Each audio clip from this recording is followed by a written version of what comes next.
धर्म कहता है एक सामान्य गृहस्थ को अपनी कमाई का दशमांश निकालना चाहिए, और वो इसलिए निकालना चाहिए किसी भी तरह की नेगेटिव ऊर्जा जो उसके साथ आई है चलकर, उसको हम डिस्ट्रॉयड कर देते हैं दान करके।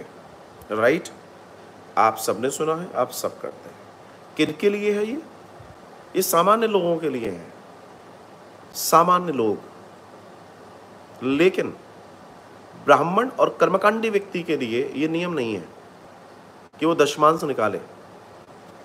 ब्राह्मण जो कर्मकांडी है या धर्म के कार्यों से जुड़े हैं, उनके पास दान आ रहा है, वे कर्मकांड करके पूजा करके भी धन उनके पास आ रहा है, उनके लिए 25% निकालने की चर्चा है।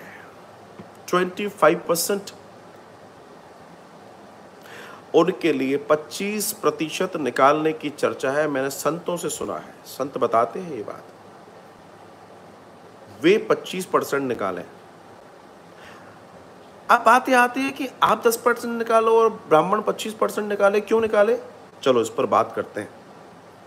जब एक ब्राह्मण देवता आपके यहाँ पूजन करते हैं, असल में पूजन कम क्लीनिंग है। क्लीनिंग मीन्स सफाई। किस चीज़ की? नेगेटिव एनर्जी को दूर करना, पॉजिटिव एनर्जी को संचारित करना। मतलब आपके घर की एक तरह से साफ सफाई करने आ रहे हैं, वो आपके मन की साफ सफाई करने आ रहे हैं, आपके यहाँ की ऊर्जा की साफ सफाई करने आ रहे हैं। पूजा के द्वारा, कर्मकांड के द्वारा वही कार्य करते हैं।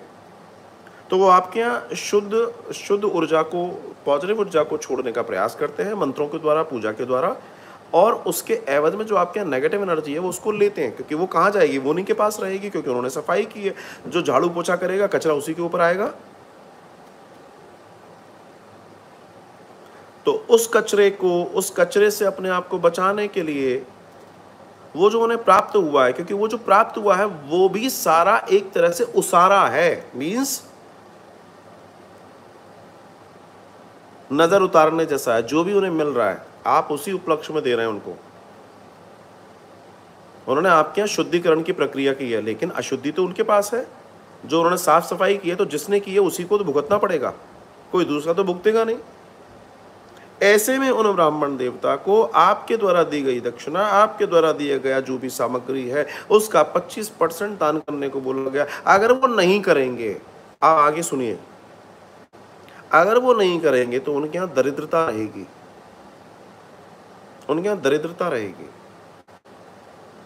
मैं जो अब कहने जा रहा हूं थोड़ा सा तकलीफ दे होगा, हो सकता है बहुत सारे लोग मेरा विरोध करें, ब्राह्मण बंधु भी विरोध कर सकते हैं, पर मैं जो कहने जा रहा हूं बहुत ध्यान से सुनिएगा।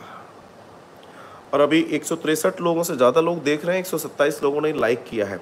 मेरी बात अगर अच्छी लगे तो सभी लोग लाइक कर लीजिएगा। जो ब्राह्मण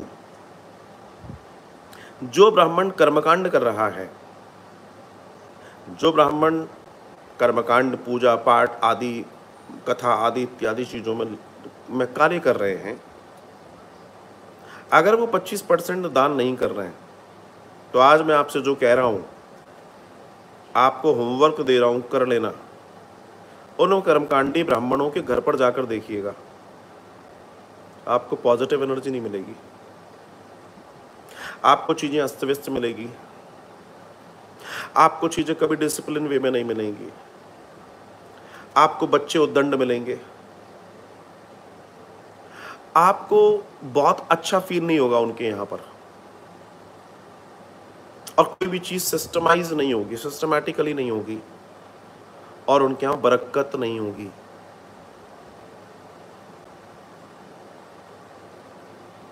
मैं बहुत बड़ी बात कह रहा हूं इस समय आप लोगों से। वे निरंतर पैसे के लिए संघर्ष करते हुए मिलेंगे, क्योंकि वो 25% का दान नहीं निकाल रहे हैं।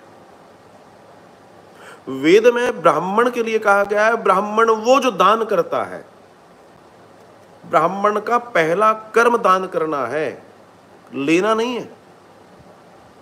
देना तो आपका काम है, for your cleaning, for your benefit, for your profit. लेकिन ब्राह्मण का जो कर्म है वो देना है। तो क्या देना है? ज्ञान देना है, यश देना है, कीर्ति देना है, आशीर्वाद देना है, सकारात्मक ऊर्जा समाज को देना है, ये ब्राह्मण का कर्म है। ब्राह्मण का कर्म सिर्फ लेना नहीं है, और अगर कोई सिर्फ ले रहा है तो वो ब्राह्मण का कर्म कर ही नहीं रहा, उसका काम तो देना भी है। दान भी ब्राह्मण सिर्फ दान लेने के लिए नहीं बना, तो दान देने के लिए भी बना है। उसको 25% देना ही चाहिए, और अगर वो नहीं दे रहा है तो इसका भुगतान वही भुगतेगा, कोई और नहीं भुगतेगा। मैं आपको होमवर्क देता हूं, आप ऐसे आपके घर में ही आते होंगे, कभी भूल से उनके घर जाइएगा, वो आपको बहुत ज्ञान की बातें बता रहे हैं, लेकिन उनके घर में जाकर देखिएगा, मैं आपको बहुत बड़ा होमवर्क दे रहा हूं। गंदगी, नॉन सिस्टमाइज, प्रॉपर वे में चीजें नहीं है, इसका मतलब वो नहीं कर रहा है। मैं यहां देखता हूं वृंदावन के अंदर ऐसे बहुत सारे आश्रम, बहुत सारी जगह हैं जहां गंदगी है, कोई डिसिप्लिन नहीं है, कोई सिस्टम नहीं है। कब तक चलेगा? मैं आपसे कहूं अच्छी अच्छी चीजें और मैं खुद ही उसको फॉलो ना करूं? समझिएगा।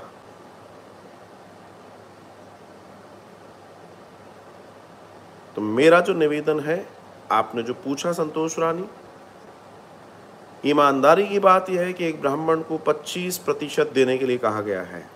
एक दूसरी बात, ब्राह्मण अगर गायत्री नहीं कर रहा है तो वो आपके यहां जो देना चाहता है वो भी नहीं दे पाएगा। एक ब्राह्मण को कम से कम 1000 गायत्री प्रतिदिन करनी चाहिए का जाप। क्यों? क्योंकि जो वो कर रहा है घर घर जाकर साफ सफाई का काम, साफ सफाई मतलब समझ रहे, आपके घर में शुद्धता, शुचिता को लाने का कार्य, पवित्रता को लाने का कार्य वे कर रहे हैं। तो उस गंदगी से बचने के लिए उनको गायत्री की जरूरत होती है। लेकिन समस्या आज ये है कि आज ये और दुख होता है देखने में कि वही ब्राह्मण जो समाज को, वही पंडित जो समाज को कुछ दें, वो गुटखा और तंबाकू में लिप्त हैं, वो क्या किसी को दे पाएंगे? कुछ बड़ा बड़ा अटपटा सा लगता है।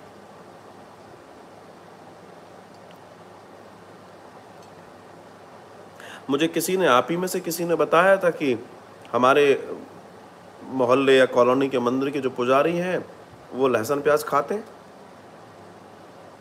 तो पुजारी हैं, लहसुन प्याज खाते हैं, उनके घर में अगर ये स्थिति है तो मैं आपसे प्रश्न करता हूं, आप लोगों ने रखा क्यों है? जो खुद जिसको अपने जीवन में संयम नहीं है वो क्या आपको संयम दे पाएगा? वो क्या आपके जीवन में परिवर्तन ला पाएगा जो खुद संयमित नहीं है?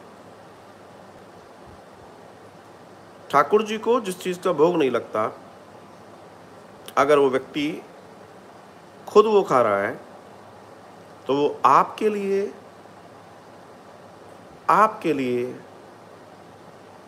क्या दे देगा?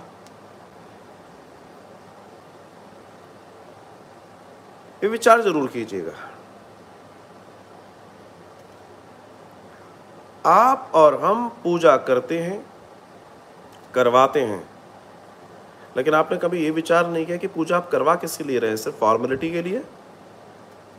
कि जो आपके यहाँ पूजा करने आ रहा है वो ऐसी पूजा करे कि आपका कल्याण हो, लेकिन कल्याण तो वो करेगा जो जिसके अंदर कल्याण हो। इस चीज को समझना बहुत जरूरी है, बहुत आवश्यक है। आपको एक बात बताता हूं, जब हम कथा कहते हैं तो इन 7 दिनों में बहुत सारी चीजें आती हैं, वस्त्र आते हैं, बहुत सारी चीजें आती हैं जो लोग चढ़ाते हैं। मैं किसी की बात नहीं करता, मगर मैंने देखा है कि ऐसे कथावाचक और आध्यात्मिक प्रवक्ताओं की जो कथा आदि करते हैं, उनके यहाँ दुकानदार बंधे हुए हैं, उन चीजों को खरीदने वाले। कपड़े वाला कपड़ा खरीद के ले जाएगा, बर्तन वाला बर्तन लेके जाएगा, वॉटएवर। और यही चीजें उनके लिए नेगेटिव बनती हैं। क्योंकि 200 रुपये की चीज़ जब वो बेचते हैं तो शायद 40 या 50 रुपये बिकती है। मेरी बात को समझना। मानव मंदिर सेवाश्रम, और मैं स्वयं की बात करूं, जीवन में आज तक के रिकॉर्ड में हमारे यहाँ से कोई चीज़ कभी किसी दुकान पे न जाती है न जाएगी, क्योंकि वो जितना आता है वो अगली कथा जब तक आती है तब तक वो बट चुका होता है, क्योंकि वो बांटने के लिए ही आया है, वो बटने के लिए ही है। मान लीजिए एक साड़ी है जिसकी कीमत 200 रुपए है, आप उसको बेचोगे तो कितने की बिकेगी? 40 या 50 रुपए की। वही अगर किसी गरीब को दे दी जाए तो कितनी दुआएं देगा? 50 रुपए की वैल्यू क्या है? लेकिन सोच की वैल्यू है, सोच की वैल्यू है। आप जब बांटना सीखते हो तब आपको मालूम है, जिनको यही नहीं मालूम हो उनकी भी तो उनमें ताकत ही नहीं है बांटने की, वो संग्रह करने के लिए बैठे हुए हैं।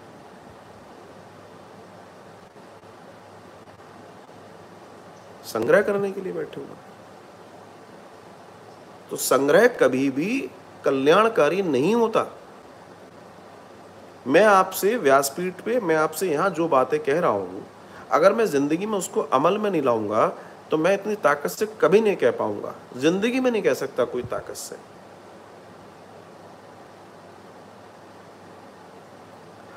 मुझे मालूम है कि 25% नहीं 30% निकालो तब शुद्धता आएगी, तब जीवन में आनंद आएगा। अब वो चाहे कैसे भी निकालो, निकलना चाहिए, और हम पूरी कोशिश करते हैं, और ऊपर ही जाएगा रेशो, नीचे नहीं जाएगा। हमारे यहाँ कोई स्टॉक नहीं है इस तरह सा कि भंडारे भर रहे हो या कुछ हो, कोई जरूरत ही नहीं पड़ती। आया राम और गया राम। अच्छा लगता है। अच्छा, जगह खाली होती है तो फिर भर जाती है। अब खाली नहीं करोगे तो भरेगी कहां से? क्योंकि लोगों को सिद्धांत ही नहीं मालूम, अनकल्चर्ड है।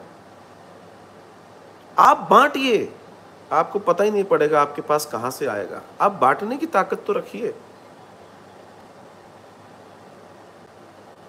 अगर आप ये सोचते हैं कि मैं अपने लिए, अपने घर के 4 लोगों के लिए रोटी की व्यवस्था करूं, मेहनत करूं, आपको 4 लोगों के लिए रोटी की व्यवस्था हो जाएगी।